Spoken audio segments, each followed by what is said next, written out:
Will the Secretary please call the roll? Senator Rocky Adams. Senator Thayer. Here. Senator Yates. Representative Bridges. Representative Frazier Gordon. Yes. Representative Grossberg. Present. Senator West. Here. Representative Lewis. Here. We have a quorum. With the quorum present, the subcommittee is duly constituted to do business. I do need a motion for approval of the minutes. Motion. Is there a second? Without objection, so ordered. Madam Secretary, please call the first regulation. Finance and Administration Cabinet, Kentucky Public Pensions Authority, 105 KAR 1-215 with staff suggested amendment. 105 KR 1215 amends to update definitions, add agency portal procedures, including portal access and notification requirements, establish fees for a supplemental copy of all or part of an administrative record consistent with statute, and incorporate by reference the agency portal exemption form. The amended after comments version amends Section 1 to add a definition for informal settlement, amends Section 2 to change a reference from pretrial to pre-hearing conference, amends Section 3 to add the people who submit an agency portal exemption shall receive copies via first-class mail unless KRS Chapter 13B requires a different distribution, amends to add informal settlement procedures, and amends to clarify how the recommended order will be provided to the parties. The staff amendment amends various sections to comply with KRS Chapter 13A. Would you please identify yourselves for the record, please? Carrie Bass, Staff Attorney Supervisor for the Kentucky Public Pensions Authority. Jessica Bobian, Policy Specialist for the Kentucky Public Pensions Authority. Thank you all for being here today. There is a staff amendment. Is there a motion for approval on the staff amendment? Is there a second? Without objection, so ordered. Are there any questions from members of the subcommittee? Seeing no questions, thank you all for coming. Please call the next regulation. Boards and Commissions, State Board of Accountancy, 201 KAR 1-190 with staff suggested amendment. 201 KR 1-190 amends to extend the time limit to pass all sections of the Uniform CPA exam from 18 to 30 months for consistency with the model rule change adopted by the National Association of the State Boards of Accountancy, and remove the current limit on college internship hours eligible to satisfy educational requirements to sit for the exam. The staff amendment amends various sections to comply with KRS Chapter 13A. Thank you for coming today. Please introduce yourself for the record. Is your mic on? Sorry about that. Oh, you're good. It's not my first time either, Chairman. I'm Joe Donahue, Executive Director of the State Board of Accountancy. Welcome back. There is a staff amendment. Is there a motion for approval? Is there a second? Without objection, so ordered. Any questions from members of the subcommittee? I'll just make a brief comment. In a former life, I was in public accounting, and I see you're moving from 18 to 30 months to complete and take all the exams. Are you seeing that in several states nationwide? We are, yes, Chairman. And Yep. what are you seeing in terms of the job market right now? Is there a lot of people still going into accounting or any shortages? There are more jobs than people to fill them, believe it or not, for CPAs. We are having a pipeline issue like a lot of the professions, and we think these changes, among others, we're doing is aimed towards going in that direction and helping that. I like it. Thank you for coming. Thank you. Please call the next regulation. Board of Medical Licensure, 201 KAR 9067 with staff suggested amendment. This regulation establishes the qualifications, continuing education requirements, sanctions, and professional standards for physicians authorized to practice as medicinal cannabis practitioners. The staff suggested amendment amends various sections to add clarifying language, make technical changes, and comply with the drafting requirements of KRS Chapter 13A. Would you please identify yourselves for the record? Leanne Diakoff, General Counsel with the Kentucky Board of Medical Licensure. Good afternoon, Jeff Prather, General Counsel of the Kentucky Board of Nursing. Thank you all for coming today. There is a staff amendment. Is there a motion for approval of the staff amendment? Without objection, so ordered. Are there any questions from members of the subcommittee? Seeing none, thank you all for coming. Yates. Senator? No. Okay. Thank you all for coming. Thank you. Please call the next regulation. Board of Nursing, 201 KAR 20057, 20065, 067, 215, 225, and 700. All except 65 and 700 have staff suggested amendments. 201 KR 2057 amends to update definitions, establish new criteria for the Kappa CS practice requirements for APRNs, require an exemption process for the Kappa CS as required by Senate Bill 94 from the 2023 regular session, and update material incorporated by reference. The amended after comments version amends to authorize the APRN and collaborating physician during the term of the Kappa CS to meet by phone or if in person or video conferencing is not feasible, and amends to provide a 30-day grace period for a Kappa CS that ends unexpectedly for reasons outside the APRN's control.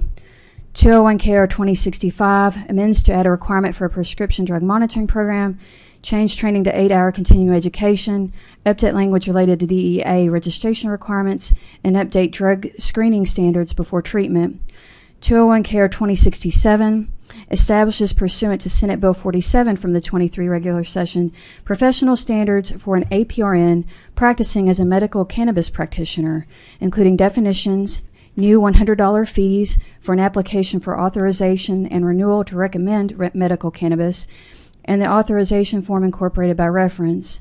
The amended after comments version amends to require an APRN to recommend rather than require a pregnancy test for female patients of childbearing age, and amends for consistency with statute by clarifying that if the patient has been previously diagnosed with a qualifying medical condition by another healthcare provider, the APRN may confirm diagnosis.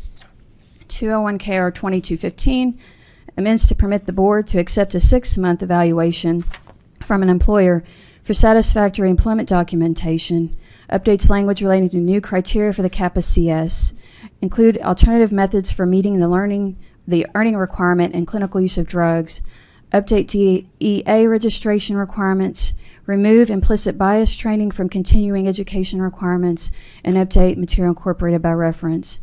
201 KR 2225 amends to correct statutory citations and delete references to delinquent student loans. The staff amendments for 201 KR 20057, 67, 215, 225 all make changes for clarity and to comply with KRS Chapter 13A.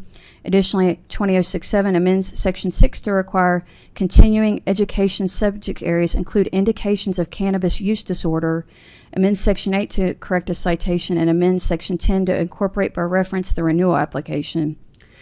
201 KR 2700 establishes pursuant to Senate Bill 110 the medication aid credentialing requirements, training program standards, an initial approval fee of $200 for a CMA training program and a $300 fee for a CMA 1 and 2 training program, a recertification fee of $25 for a CMA 1 or 2, and incorporates by reference training program forms. The amended after comments version expands the training program definition to include management companies by adding third-party vendor. Amendments were made at the January 8th meeting to amend various sections of 201 KR 2700 to comply with KRS Chapter 13A. Thank you all for coming. Welcome back again. Please identify yourself for the record, please. Kelly Jenkins, Executive Director, Kentucky Board of Nursing. Good afternoon again. Jeff Prather, General Counsel, Board of Nursing. Thank you all. There are staff amendments. Can I get a motion for approval of staff amendments? Motion. Second? Second. That'll work. Without objection, so ordered. Representative Bridges. Thank you, Mr. Chair. I've just got a question on, let's see, which one is that? The 2700. I believe that was deferred from October, and there were some concerns in the industry about the funding for that and everything, and you said you'd be working on it. Could you give us an update, or has anything changed or anything? Okay. Yes, I can give you an update. I think industries or stakeholders' concerns have to do with the requirement under the CHFS regs and DCBS, and I think they were exploring funding options to assist with that. We also understand that a House Bill 493 has been filed to possibly address some of the statutory requirements for the CMAs. However, our regulation doesn't create the requirement. It simply creates the ability for these programs or for these facilities to have a CMA program to train folks that can meet the requirement. Okay. Thank you. Thank you, Mr. Chair. Thank you, Representative. Any other members have any questions or comments? I'll just have one on KAR 020065 on dealing with monoproduct buprenorphine products. On there, you are adding a requirement for a prescription drug monitoring program. What is? What we're doing is previously, I believe it was just Casper, and throughout our regs it referenced Casper. Okay. What we've done is made it more generic, because in a few years we don't know if Casper will be that monitoring program. So Sure. we're just saying that they have to be whatever prescription monitoring program is in use in Kentucky. That's the one that they have to have an account with. Makes sense. Any other questions? Thank you all for coming. Thank you. Please call the next regulation. Tourism, Arts, and Heritage Cabinet, Department of Fish and Wildlife. 301 KAR 4021, 301 KAR 5001, 10, 20, and 200. All of the 301 Chapter 5 regulations have staff suggested amendments. 301 KAR 4021 repeals 301 KAR 4020 and 4050 because the requirements of those administrative regulations have been incorporated into 301 KAR 222. 301 KAR 5001 is being amended to update definitions. 5010 is being amended to update material incorporated by reference. 5020 is being amended to update agent fees to include statutorily permissible fees and remove statutory conflicts. 5200 is being amended to add black bear as a species for which permits will be eligible, clarify the benefits of receiving a waterfowl permit, move the application and reporting processes to an online submission portal, and remove unnecessary language. The staff suggested amendments to these regulations amends various sections to comply with the drafting requirements of KRS Chapter 13A and make technical changes. Thank you for coming today. Would you please identify yourself for the record? Stephen Fields, staff attorney for the department. Where's Jenny? They had other legislative commitments, so we kind of had to do a zone defense. I get it. I get it. There are staff amendments. Is there a motion for approval of staff amendments? Motion. Is there a second? Without objection, so ordered. Any members of the subcommittee have any questions? Seeing none, thank you for coming. Thank you. Please call the next regulation. General Government Cabinet, Department of Agriculture, 302 KAR 2010 and 16150, both with staff suggested amendments. 302-2010 establishes the Department of Agriculture's open records process and related policies. 302-16150 establishes requirements for amusement safety inspectors. The staff suggested amendments amend various sections to comply with KRS Chapter 13A. Would you please identify yourselves for the record? Heather Becker, General Counsel for the We could turn your mic on. There you go. Heather Becker, General Counsel for the Kentucky Department of Agriculture. Clint Quarles, counsel for the department. Thank you all for coming today. There are staff amendments. Is there a motion for approval of the staff amendments? Motion. Second. Without objection, so ordered. Any members of the subcommittee have any questions? Seeing none, thank you for coming. Please call the next regulation. Public Protection Cabinet, Horse Racing Commission, 810 KAR 4070 with staff suggested amendment.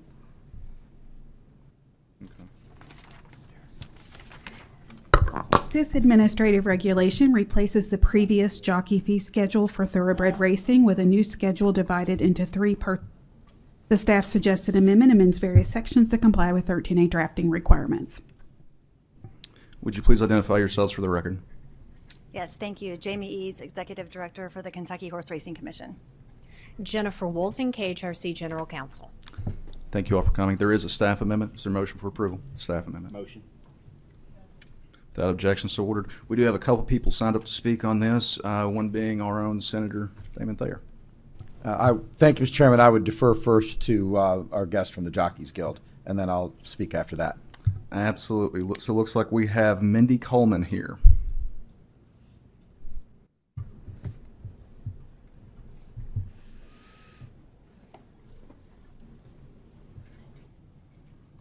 Thank you for coming, Ms. Coleman. The floor is yours.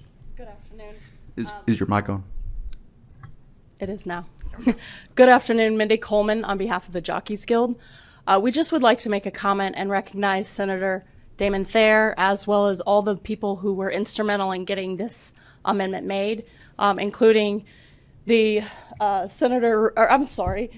chairman of the Kentucky Racing Commission, as well as Commission member Charlie O'Connor, as staff, Jamie Eads and Jennifer Woolley, as well as the Horsemen's organizations. We had the members of the KTA, Chauncey Morris, as well as the board members of the Kentucky HBPA, Rick Hiles, Dale Roman, and Buff Bradley. So we did want to take this opportunity to express our appreciation. This is something that took a long time and a lot of people coming together to work to get this amendment made. Thank you. Thank you. Senator Thayer.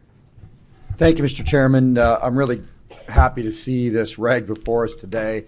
I've been working for over 2 years to try to get the pay scale for jockeys who ride races in Kentucky commensurate with our increased purses.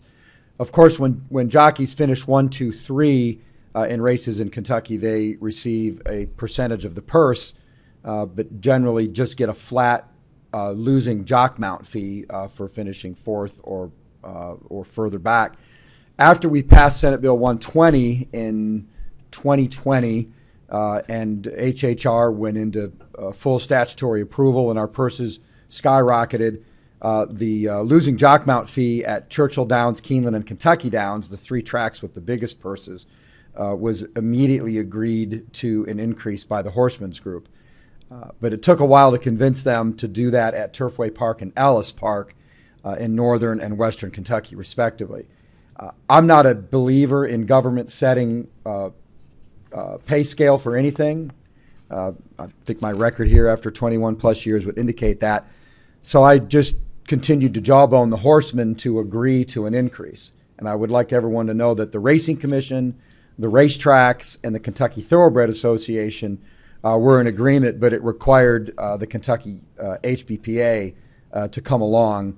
And once they came to an agreement, then it requires the Racing Commission to put it into the Kentucky revised administrative regs. So there was an agreement finally reached last fall, and we knew that it would take a while to get it through the regs process. So Churchill Downs, the owner of Turfway Park, agreed to increase the mount fee when the Turfway Park meet began in December. So really a win-win all around. Jockeys are the only athlete that risks their lives when they go out and ride a racehorse around an oval track 40 miles an hour. It's a very dangerous sport.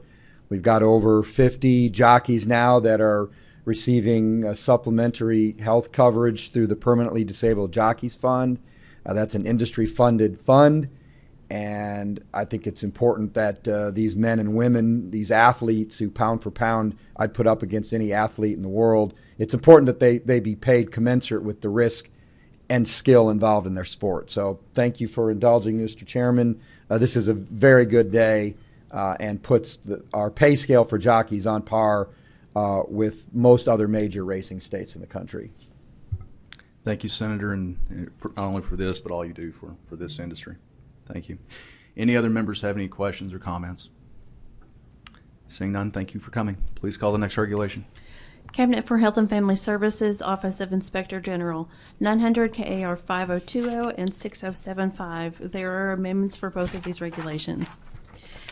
900 KAR 5020, as amended after comments, amends to change the maximum number of beds that may be converted, to reinstate the criteria for megavoltage radiation equipment, PET equipment, and MRIs, to adjust the review criteria for intermediate care facilities, and to reinstate the existing criteria for ophthalmological ambulatory surgical centers. The agency amendment for 5020 amends Section 2 in the state health plan to update the addition date, to amend Level 2 psychiatric residential treatment facility provisions, to delete documentation and inventory requirements, to delete the requirement that the number of beds requested for each specialized program be calculated using an annual average occupancy rate, to delete the requirement that certain applicants are given priority, and establish instead that the application shall be subject to non-substantive amends home health agency provisions to remove the requirement that an application by a licensed Kentucky acute care hospital, critical access hospital, or nursing facility proposing to establish a home health service under specified circumstances shall be subject to non-substantive review, and establish instead that it shall be consistent with the state health plan under certain specified circumstances. It inserts a requirement that an application by a licensed Kentucky acute care hospital, critical access hospital, or nursing facility proposing to expand a home health service shall be subject to non-substantive review if no existing licensed home health agency is available and willing. The facility documents its efforts to find a home health agency, and the license issued specifies its limitations. It amends the cardiac catheterization service provisions to provide applicants an alternative of using other verifiable data under specified circumstances. It amends the ambulatory surgical center provisions to update and replace requirements for ownership, training, facility location, number of centers, accreditation requirements, and compliance with federal kickback and fee splitting laws, and complies with 13A drafting requirements. 900 KAR 6075 amends to grant non-substantive review status to the following types of CON applications: to convert existing acute care beds to psychiatric beds for adult patients under certain circumstances, to provide emission tomography or magnetic resonance imaging services, and to establish or expand home health services. The amended after comments version amends to change the maximum number of beds that may be converted, to delete the proposal to grant non-substantive review to applications to provide megavoltage radiation therapy and emission therapy. The agency amendment amends Section 1 to add a definition for psychiatric residential treatment facility, and amends Section 2 to specify that Level 2 PRTFs shall be subject to the non-substantive review process. There is additionally a proposed amendment for the regulation as amended by an agency amendment, which would amend Section 2.3i to remove an application proposing to establish a home health service from non-substantive review, and to mirror the language from the State Health Plan for Facilities and Services and 900 KAR 5020 regarding an application to expand a home health service.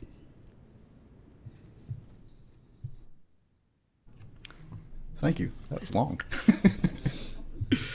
All right. Would you please introduce yourselves for the record? Yes. David Lovely, Acting Deputy Inspector General. Valerie Moore, Policy Specialist, Office of Inspector General.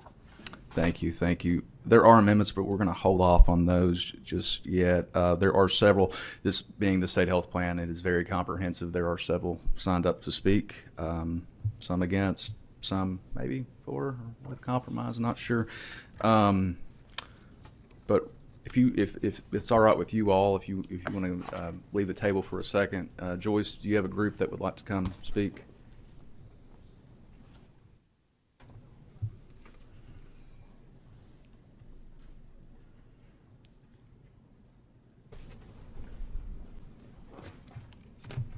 And just make sure those green lights are on and the microphone's in front of you.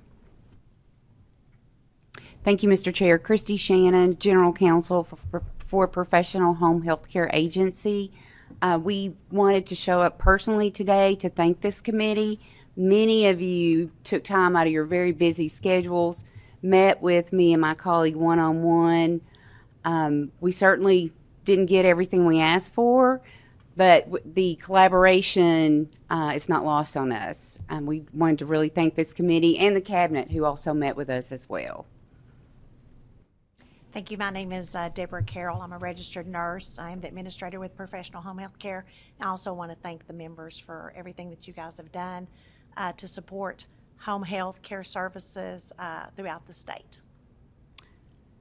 My name is Joyce Lewis, and I want to thank each and every one of you for listening, and I call them my stormtroopers when they come storm into your doors. I thank you for opening them.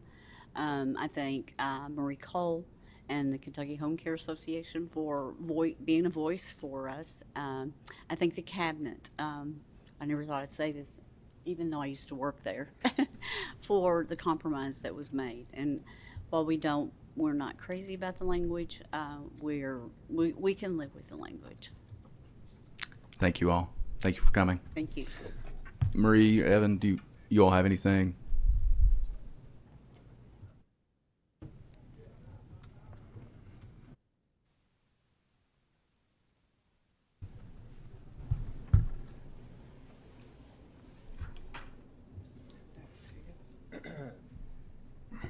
Thank you, Mr. Chairman, members of the committee. Evan Reinhardt with the Kentucky Home Care Association. Maria Leja Cole, attorney here in town. I work with the Home Care Association. We just like to echo the comments from professional that we appreciate the engagement from the committee. We appreciate the engagement from the Office of Inspector General, Mr. Chairman in particular. We know you dedicated a lot of time to this, so we're very, very thankful to have that chance to have a dialogue, and we look forward to more of the same in the future. Thank you all. I know we've been working on this, Marie, about 5 months or so. I thank David too, and again, I appreciate all the compromise on the home health part, and I think if everybody comes away unhappy, it was probably a good compromise. And then Joyce, of course, all you and the stormtroopers, Jimmy, appreciate all you all. There is another person that is here to speak against. Is there anybody else that on the home health provision that wanted to speak? Yes. I just have one question. So in the litany of changes to the health plan, was what we agreed on in ink this morning included in that, or does that need to be called separately? There are other amendments that we'll have to adopt. I just wanted to let everybody speak first before we adopted anything that we might have to otherwise come back to. Okay, thank you. Thank you. Looks like we do have a Ryan Smith, MD, here to speak about another provision of the state health plan.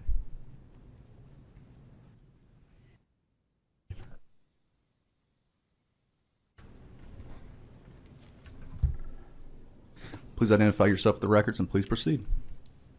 Thank you. Thank you. I'm Ryan Smith. Hello, good afternoon, Chair West, Chair Lewis, and members of the committee. Thank you for allowing me to come and speak on my concerns about the language in the Cabinet's amendment being offered for consideration today about the ownership in ASCs. I'm Ryan Smith. I'm born and raised here in Kentucky. I'm currently practicing as a physician in Lexington, Kentucky. My specialty is cataract and glaucoma surgery, and I serve patients from across the central and eastern parts of the state. I have patients as far as Ashland, Pikeville, Harlan, Somerset, Frankfort, and Lexington who come and see me. I have significant concerns about today's Cabinet Amendment, the 006075, regarding CON exceptions for optometry ownership in an ASC. Certificate of need is a complex issue. It's an integral part of Kentucky's healthcare. The current model protects rural hospitals, as the revenue that is generated helps keep the hospital open to serve all Kentuckians. Once a CON exception is made, expect every specialty to start requesting exemptions. Any significant CON exemption should be made based on the recommendations of the legislature's CON task force after a transparent process of discussion. My understanding is that this task force is actively working and has been working for almost a year to investigate the effects of possible CON changes in Kentucky law. When this amended regulation was originally filed last spring, similar language was included to allow optometrists and ophthalmologists co-owned practices to bypass the CON process. The Kentucky Eye physicians and surgeons participated in a call with the Office of Inspector General and optometry leaders to discuss our concerns, and we followed up with a public comment letter. As a result of public comment concerns raised not only by our organization but several rural hospitals, the statement of consideration filed by this committee in July shows the proposed change was removed. We were surprised to be informed less than a month ago by the Cabinet that not only was the CON exemption being reinserted through today's Cabinet amendment, but the new language is actually much more problematic than what was originally proposed. In fact, language was again changed in an email dated February 8th, 4 days ago. We expressed our continued concerns to the Cabinet, and I would like to highlight a few of our biggest concerns for you. In the amendment, the language says, a legal entity that is 100% owned by physicians and optometrists. This implies that if you are an entity 100% owned by ophthalmologists, you cannot get the same CON bypass just because you do not share ownership with optometrists. It uses the plural form of optometrists. Does that mean you must co-own with multiple optometrists? Why should we have to go into business with optometrists to get the CON when we only perform surgeries that a licensed ophthalmologist can perform? This is discriminatory. Maybe it's not the Cabinet's intention, but that's what the language said, and words matter. The language also mandates that owners of the facility include both a residency-trained retina specialist and a residency-trained cornea specialist. This language does not specify if the specialist is an MD or an OD, a medical doctor or an optometrist. Factually, this is incorrect, as during residency, ophthalmologists receive both retina and cornea training. Then we undergo, that is during residency. Afterwards, then we can choose to undergo additional years of specialization. This is called a fellowship. This specific language discriminates against at least 5 ophthalmology fellowship specialists in addition to all residency-trained comprehensive ophthalmologists.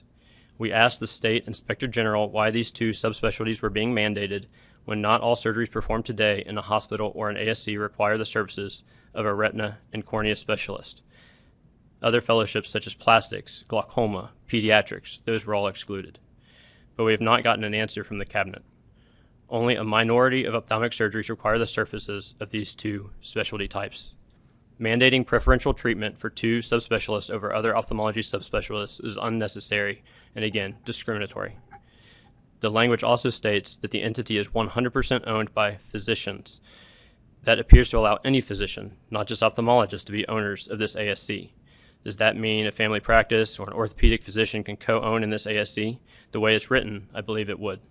The language requires the ASC to be in a county where at least one of its owners has a private office, but doesn't say the physician has to be qualified to provide postoperative care if the patient has complications.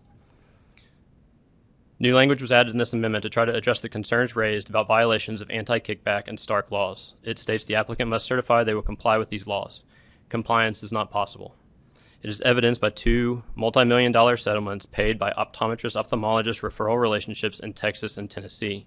It is also evidenced by the words in a U.S. Department of Health and Human Services Office of Inspector General opinion issued when optometrists in a group practice attempted to buy into an ophthalmology ASC. The federal OIG's opinion concluded the risk of fraud and abuse is not small by stating, quote, the likelihood that they, optometrists, are using their investment in the surgical center simply as a vehicle for receiving remuneration for referrals of patients to the ophthalmologist increases significantly. There are no safeguards to obviate the risk that their investment in the surgical center is for the purpose of inducing or rewarding referrals. Accordingly, we cannot conclude that the proposed arrangement poses a minimal risk of fraud and abuse. Lastly, I'd like to discuss the financial implications this regulation change will present to the taxpayers of Kentucky. Not a single optometry expanded scope procedure necessitates being performed in a surgical center. I currently perform 100% of these same procedures in my office. It is safer, it is easier, and it is cheaper for my patients, even though I have the option of going to a surgery center. By doing this, I am billing 1 procedure code for the office, rather than going to a surgery center and billing 1 procedure code for myself and 1 procedure code for the facility. Going to the surgery center costs Medicare, Medicaid, the patient, and taxpayers of Kentucky more money. By allowing these procedures to be moved from an office setting to a surgery center by optometry, you are inducing procedures to be moved to an ASC at significant cost to the taxpayers of Kentucky. Each procedure moved from the office to a surgery center will more than double the cost to the taxpayers. Co-management is the current business relationship in optometry ophthalmology where an optometrist refers a cataract surgery patient to an ophthalmologist. After surgery, the patient will return to the optometrist, and in return, the optometrist will receive 20% of the surgical fee. Obviously, this encourages future referrals. Now imagine that this relationship is further entangled in surgical center ownership. The optometrist will send the cataract surgery patient to the ophthalmologist that co-owns the center with him. The optometrist will then get 20% of the surgical fee plus the additional ownership fee from the facility. That's quite the reward. For the numerous reasons outlined above, we urge you to ask the Cabinet to remove and strike this language from the amendment. This is not a trivial change, and we believe this opens the state health plan to litigation based on discriminatory language. We also think that this raises costs for Kentuckians, jeopardizes care for patients, jeopardizes the fiscal health of rural hospitals, and create what could be a complete workaround of the current CON requirements for any physician type, as long as the ASC has an optometrist, a retinal specialist, and a corneal specialist as co-owners. The Academy of Eye Physicians and Surgeons supports increased care and access for rural Kentuckians, but believes any changes to the CON process should be addressed through the legislature's CON task force and not slid in at the last minute on February 8th into a regulation. Thank you. Thank you, Dr. Smith. If you don't care to scoot over 1 seat, and then Inspector General and Valerie, if you'd like to come back up to the table to address those concerns, and we'll open it up for questions or comments from members.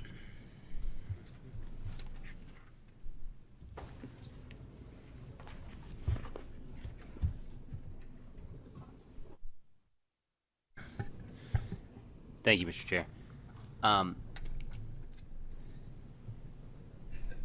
So with the changes here to the state health plan regarding the optometry language, it is really an access issue that we're trying to address, a need for these urgent care, urgent beds and the reason that we have the retinal specialty and the corneal specialty is because it's a very targeted to these urgent processes, these urgent procedures that need to be done. We had some feedback where I think it was in Lexington even, so also a metropolitan area where operating beds were being reduced at St. Joseph's to certain days a week. Again, we just see this as a need to address these beds in rural areas and even in some of our larger metropolitan areas.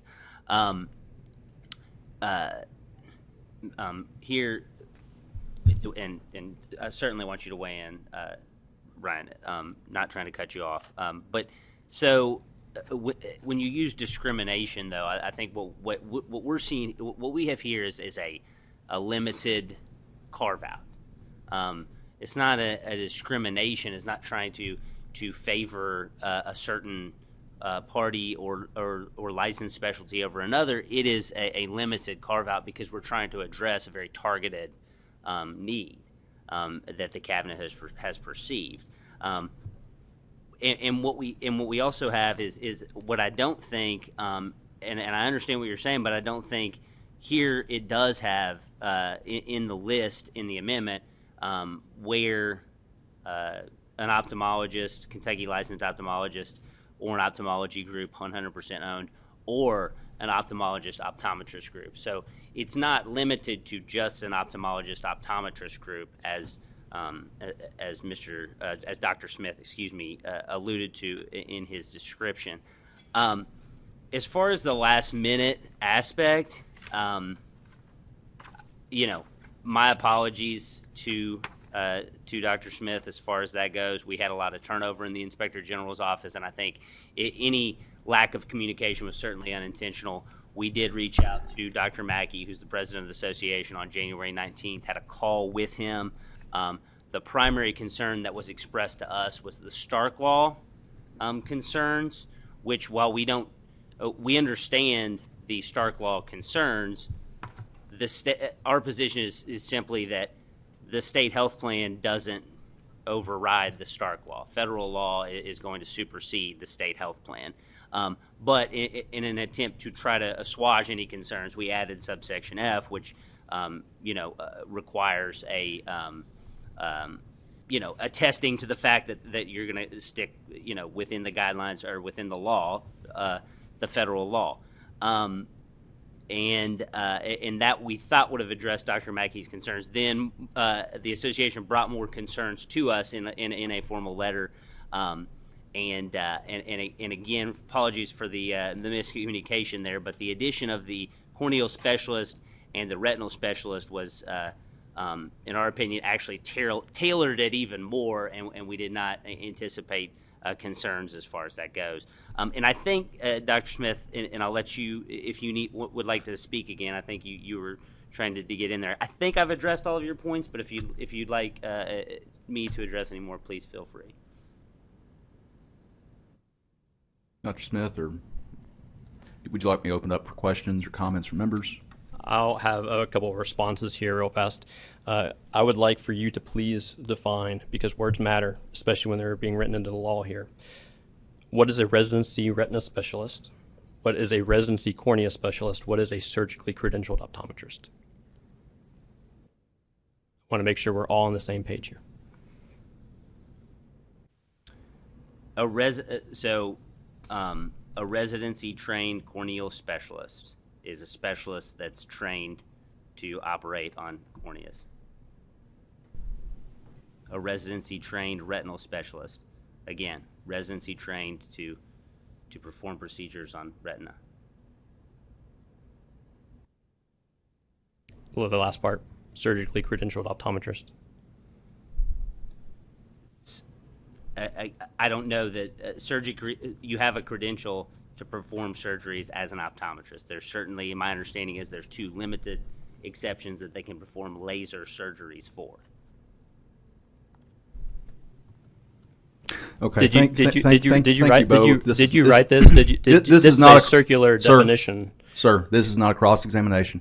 Any members have questions? I would like to also discuss the surgery center aspect here. There's 4 surgical centers in the city of Lexington, in Fayette County. There are approximately 9 to 10 surgery centers within 50 miles of Fayette County that are surgery centers, plus the university. I'm curious about the access problem that you feel like we have in Central Kentucky. But I did address that. Just I hope maybe I wasn't clear, but we had received communication from a doctor at St. Joe's that said that they were reducing the number of beds. I believe it was in 2022 that we received that letter. Okay. I believe my co-chair, Senator West, has questions. Thank you, Mr. Chairman. I have a few questions for the cabinet. So it appears to me, and correct me if I'm wrong, but to me this would be a significant impact on CON. Is that the cabinet's opinion? Is that a correct statement? Yeah, I certainly understand that position, Senator West. Given the strong opinions that it's elicited, I don't think that it was intentional for it to be a major impact. I truly look at it again as the words that Dr. Smith used were discrimination, but I view it as a very small exception. You have to have these specialties to then qualify for this ASC exception. And I think that's part of the controversy is like the cabinet views it as a small intrusion into CON, and they would disagree with that probably, that's a huge intrusion. But and hopefully members of this committee will chime in. I think, as you know, we have a lot of discussion about CON up here, and I have my opinions on it, and I won't go into those here, but we have a task force on CON, and so I think the general feeling of the legislature, and like I said, feel free to chime in, any members of the committee, is that maybe that's something that we should be addressing and looking at, and if changed, maybe should be through statute. So I'll just start there. Second question is why were all the amendments grouped together in one gob? I know that's a highly complex legal term, but one group rather than cut out separate so we could address them separately. It's harder for us to deal with those in the committee. In other words, if we go against one thing, we have to go against it all, and we basically have to shoot down the state health plan, and we don't want to do that. Why was it set up that way, I guess? Sure. So I can't speak, I guess, to anything but currently what is here, and I think it was a culmination of just several deferrals and us just adding the agency amendments, and I think that it maybe was one of the reasons that it's all together. To answer your question, Senator. Okay. May I ask a question? I just have a follow-up from something earlier. Let me ask one more question. Okay. It's going to be to you, actually, and then it'll be up to the chair to decide that. Thank you. You mentioned in your testimony, correct me if I'm wrong, I may have missed it, but I thought you said compliance was not possible. Did you state that? If you could go into that a little bit real quick. Yes. I mean, that's the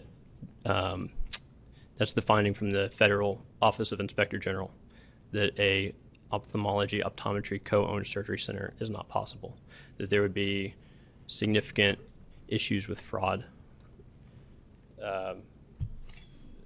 I can pull up some quotes here from the finding.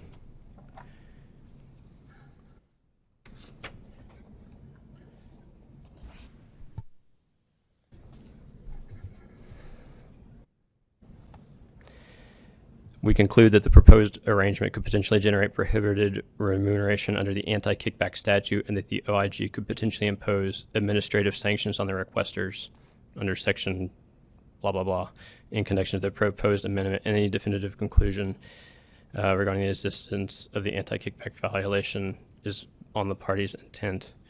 They're in distinctly different positions. The ophthalmologist performed the surgical centers and is effectively an extension of the office practices.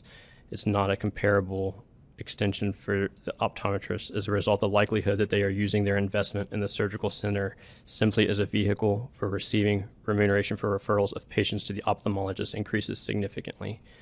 There are no safeguards to obviate the risk that their investment in the surgical center is for the purpose of inducing or rewarding referrals. Thank you. I've got one final question for the cabinet. My understanding is you guys were asked to pull out this part specifically to maybe be addressed through a committee amendment, and you guys refused to do that. Is that, just for the record, is that kind of what happened? Yes, Senator West, I think. If I'm understanding your question, yes, that's correct. Gotcha. That's my final question. Thank you. Thank you, Senator. Do any other members have any questions or comments?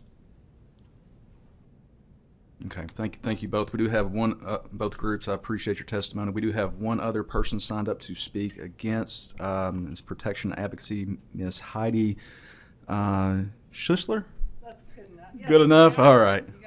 Lanham, but thank you all for both coming up to the table today.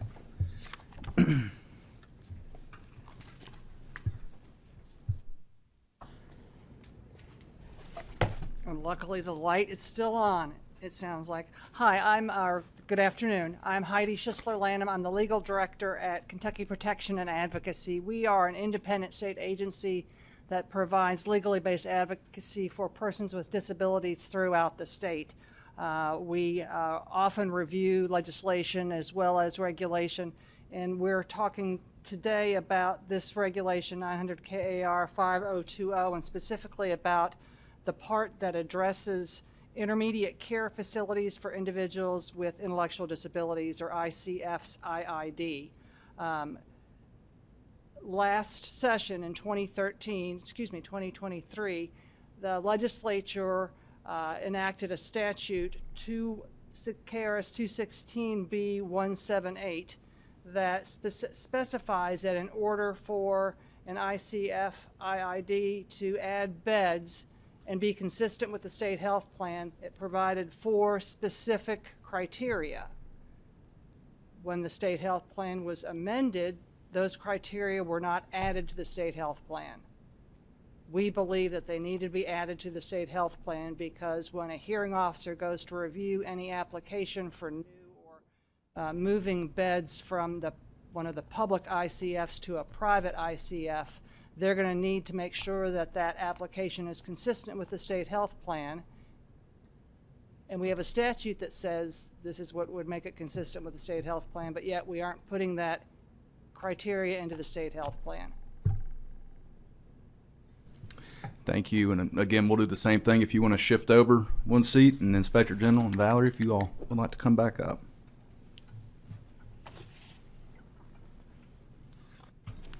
Okay. Mike is yours. Please proceed. Thank you. I actually spoke with Ms. Lanham prior to this. So the statute that was passed last year says that with these 4 criteria, and I'm paraphrasing, with these 4 criteria, it shall be compliant with the state health plan. So when Ms. Lanham presented this to us, we had already gone. I think it was after this had been filed, and the statute supersedes the state health plan. So the statute, whatever those 4 criteria, if they're met, it's compliant with the state health plan, no matter what we put into the state health plan. And the cabinet just didn't think that another amendment to change the language in the state health plan and adding that to, as Senator West alluded to, sort of already a longer list of amendments already was the route we wanted to take. To that I would add that the statute became effective. Is that mic on in front of you? No, it isn't. Thank you.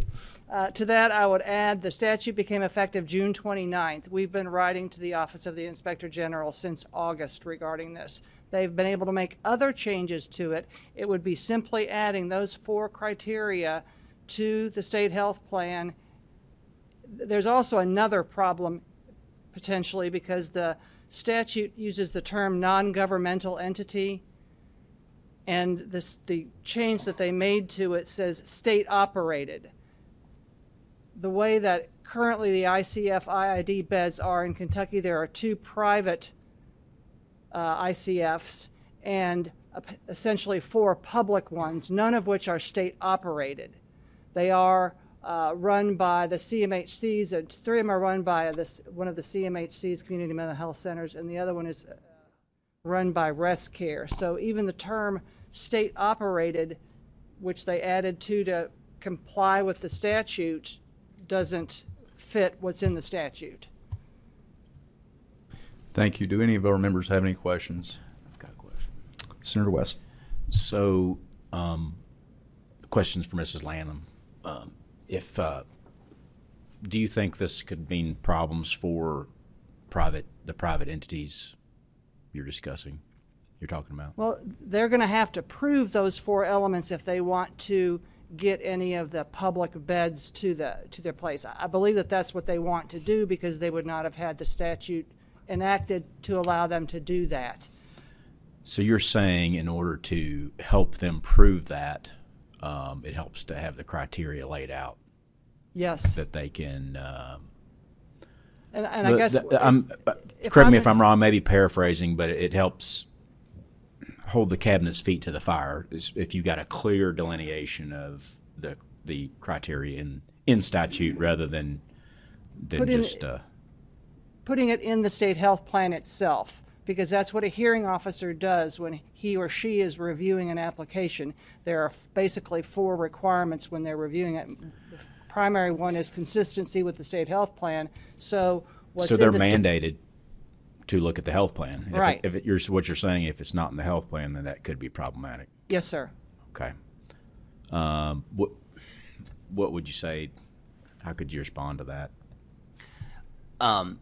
Just simply that the statute supersedes the regulation, and that these criteria, if this facility meets these criteria, then they are compliant with the state health plan, regardless of what the state health plan says. And I don't think that the language in the state health plan currently isn't conflicting necessarily. It's perhaps confusing is maybe a better word, is what she's, is what, and I don't want to put words into your mouth. I agree. Okay. The state operated versus non-governmental entity part, yes, is confusing. And so just as a layperson in this area, that seems to be, to me, that would mean 2 different things. State operated doesn't sound like non-governmental entity. Mm-hmm. To me, state operated sounds like a state op. This could be important. Why couldn't we say exactly what the statute says instead? I guess the direct answer to that is I don't know that we couldn't. We certainly could. It would, again, part of it is just the adding on of more amendments. But I don't think that we're necessarily opposed to it. And I have seen in the past, I've been doing this a number of years, that we can agree to add this today for you all to agree to it, and then it's added. They offer an amendment. I've got a suggestion.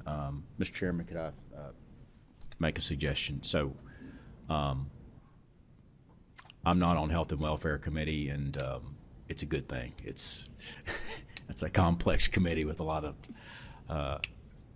stuff there. So I would make the recommendation, if we move on today with the regs as filed, that an amendment be made in Health and Welfare Committee that you all negotiate something, and maybe an amendment can be made in the Committee of Jurisdiction, where the Committee of Jurisdiction, who knows the language, they know they know the statute for sure because it probably went through there. Maybe some adjustments can be made there. That's my suggestion. Is that unfair? Thank you, Senator. I don't think that's unfair at all, and we have a good working relationship. I'm happy to discuss further. Yes, that's fine.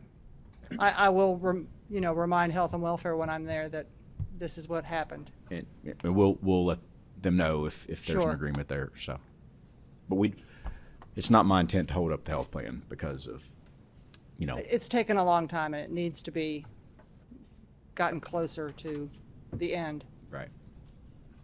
Thank you, Mr. Chairman. Any other members have questions or comments? Okay, with that being said, thank you all for your testimony. Inspector General, if you'll stay there just for 1 second. There are agency amendments for this regulation. Would the cabinet please explain? Well, we've already explained that. So we do have the agency amendment, but we also have a staff amendment that we worked with you all on, mainly pertaining to the home health regs. Members, you have a copy of those in front of you, so just so we have it on record, you all are in favor of the staff amendment and the compromise language that we had worked out. Yes, Mr. Chair. Yes. Thank you, sir. So with that being said, there are agency amendments for this regulation. Could I get a motion for approval of the? Excuse me. There are amendments in general, so both the agency amendment and the staff amendments. If I can get a motion for approval of these amendments. Can I get a second? Second. Without objection, so ordered. Thank you all for coming today. Thank you so much. Please call the next regulation. Department for Community-Based Services, 922 KAR 1520, 2100, and 2165. All have staff suggested amendments, and 2165 has an additional agency amendment. 922-1520 amends to update provisions for determining which children qualify as having a need for extraordinary care. It streamlines the approval for a high-risk supplement and makes changes consistent with recent amendments to the levels of care in 922 KAR 1360. 922-2100 is being amended to address non-compliance issues, add requirements associated with the Child Care and Development Fund, add requirements for the identification of and protection from vehicular traffic, shaken baby syndrome, head trauma, child maltreatment prevention training, emergency and response planning, handling and storage of hazardous materials, and biocontaminant disposal. Add requirements for pediatric first aid and CPR, pre-service and orientation training for providers addressing required health and safety topics, and completion of ongoing training requirements for substitutes and assistants. Align training requirements to match timelines for licensed child care staff, and amend the initial and renewal certification forms and material incorporated by reference to request information related to additional employment and the applicant's address.